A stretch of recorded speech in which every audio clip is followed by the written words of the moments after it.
சென்னை அடுத்த திரிசூலத்தில் 15 கோடி ரூபாய் மதிப்பிலான கோயில் நிலத்தை போலி ஆவணங்களை தயாரித்து விற்பனை செய்ததாக 4 பேரை போலீசார் கைது செய்தனர். இது தொடர்பாக 6 பேரை போலீசார் தேடி வருகின்றனர். சென்னை விமான நிலையம் அருகே உள்ள திரிசூலத்தில் அமைந்துள்ளது திரிசூலநாதர் திருக்கோவில். இந்த கோயிலுக்கு சொந்தமான 7 ஏக்கர் நிலத்தை போலி ஆவணங்களை தயாரித்து சிலர் விற்பனை செய்துள்ளதாக புகார் எழுந்தது. இதையடுத்து நடத்தப்பட்ட விசாரணையில் திமுக கவுன்சிலர் ராஜேந்திரன், அதிமுகவை சேர்ந்த சங்கரலிங்கம் உள்ளிட்ட 10 பேர் இந்த மோசடியில் ஈடுபட்டது கண்டுபிடிக்கப்பட்டது.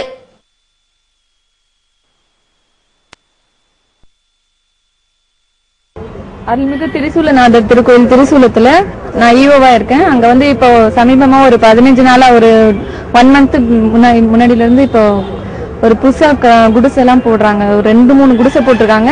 7 ஏக்கர் பிளாட் போட்டு விற்க முயற்சி பண்றாங்க. இது குறித்து பல்லாவரம் போலீஸ் ஸ்டேஷன்ல மீனம்பாக்கம் ஏசி அவர் மூலமா நடவடிக்கை மேற்கொண்டு இருக்காங்க.